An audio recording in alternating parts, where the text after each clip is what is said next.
contra as historias do homem que começam no Cabo Finisterra, o mundo não datado, não rubricado, sem Napoleão, sem piedade. With the very little I know about Brazilian culture and the very little I know about anthropophagia and this ongoing reflection about how do we change the world by taking back control of technology? How do we fight for our individualities? How do we fight back for humanities in a world where technology as a whole has been turned against us? Appropriate technology, like eating it, this is anthropophagia. This convergence between technology and humanity to a point where you cannot untangle it, you cannot distinguish this anymore. And on one hand, we think of our humanities, we eat and drink and fuck and sleep and whatever, and on the other hand, we think of technology, when this is not possible anymore. We drink and eat through technology, we fuck through technology, we sleep through technology, we learn, love, live, work through technology. And this is this mix between the two that I think should be at the heart of our reflection. Get humanity out of it and take back control of technology. This is where maybe the analogy with anthropophagia ends.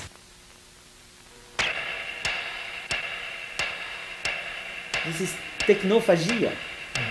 And this is a rupture with the existing paradigm. This is a rupture with colonialism mentality. This is a rupture with the vegetable elite. And this is a profound rupture from the past. We have to decentralize everything because we know that information is power and we know that concentration of power leads to catastrophe. My revolution won't be televised. My revolution won't be centralized. It has to be decentralized for tactical reasons. My point is, A, we have what it takes to start this sharing of knowledge and controlling technology. B, it is about a social movement. We need political actions. We need Marco Civil all around the fucking world.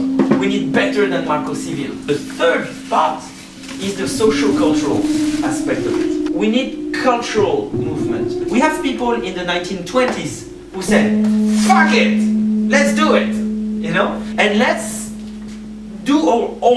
do it our own way.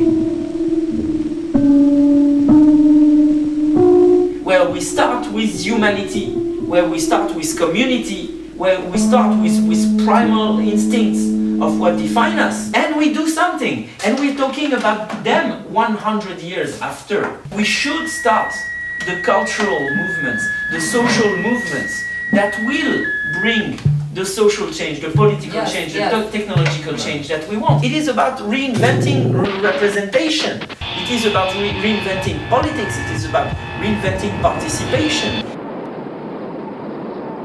And ourselves, we have to reinvent it by putting the human first, before the server, before the software, before the machine. And this is anthropophagia. Down with memory as a source of custom, the renewal of personal experience. People trust Facebook, people trust Apple, people trust Google, and we have to reinvent trust. We have to reinvent what it takes to look at someone, relate to someone, and say, yeah, take my money, know who I am. Let's share the most secret, the most precious things together. That is based on the instinct. That is based on the carnal. That is based on the very core of our humanities. And I think this is what we have to fight for today. Taking a bit of text, whether it's a legal text or a political text, and work your ass off to produce something hard and concrete that would prove your point to the further apart from you of your opponents. The face of oppression in the late 20th century and early 21st century radically changed. from the early 20th century where oppression was led by the state, we now see a model, obrigado, where oppression is a mix of state and companies. The controversy continues. The traditional left, the self-defined anarchists, and people like that were not prepared to. That nobody was prepared to that. The transformation of the internet into a machine for oppression, states alone couldn't do it. Companies alone couldn't do it. But the alliance of the two is something even more powerful than what we've seen before. Now those companies are globalized. They have strategies that go on a global scale. They start something in one country, then boom, boom, boom, domino effect. And they impose their views on a global scale. One thing I know for sure is that we have only one global tool, us citizens. Between our hands today, this is the internet. So if we can have one force that will counter this alliance between public and private, it is through this global, universal, unrestricted network. And this is why we need to protect it as a primary fight, as a primary objective, as a primary struggle. I think that we are entitled by the status quo of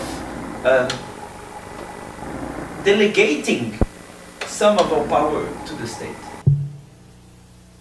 Whether you consider it's been done in a legitimate way or not, we have those institutions that concentrate some of the power we delegate to them. So I think we can use this concentrated delegated power for public interest, because they're supposed, in the first place, to work for public interest.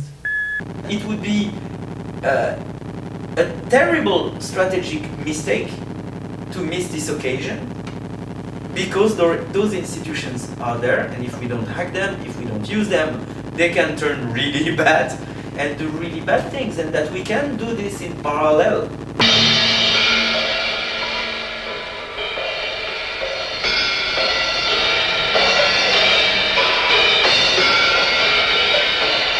We cannot trust a company, we cannot trust a product, we cannot trust a fucking logo. What we can trust is a human being. Is when two pairs of eyes meet, and for some reason, some energy, something, trust happens. When we talk about privacy, we talk about intimacy. Intimacy is who you truly are. Is who you are inside. Is who you are when you are in full trust. Either alone with yourself or with somebody else. It is when you are naked, when you have no barriers, when you're not playing a role, when you do not have clothes on yourself. This is the very core of who we are. This is the essence of our humanity. And this is what is at stake today. This is what some paranoid, evil people want to control because they're afraid of dying, because they're afraid of terrorism, because they want to earn more dollars or whatever. But this is what they want to control.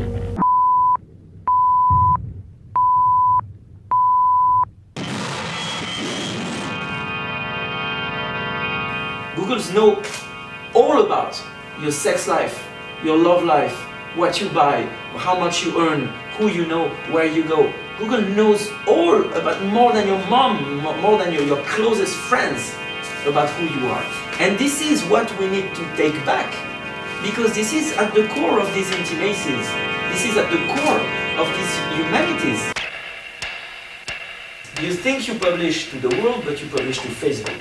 This is suboptimal. We can publish to the world. We have the fucking internet. You think we chat together on Facebook, but you chat with me, with Facebook, with the NSA, with Booz Hamilton Allen and the 1,000 companies. 950,000 people in the US have a top secret security clearance that give them access to the program PRISM, and therefore give them access to all private communication on Facebook.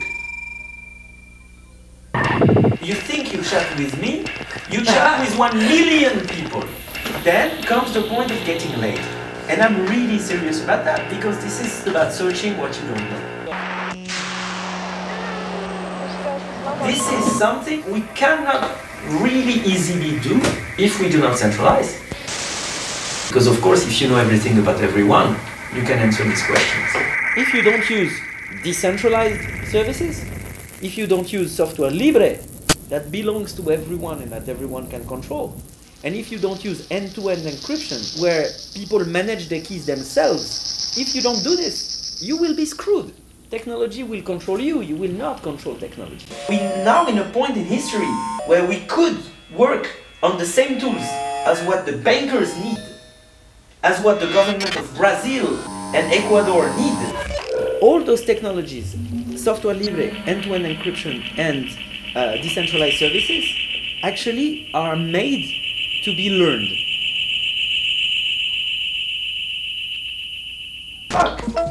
It is a model for a society.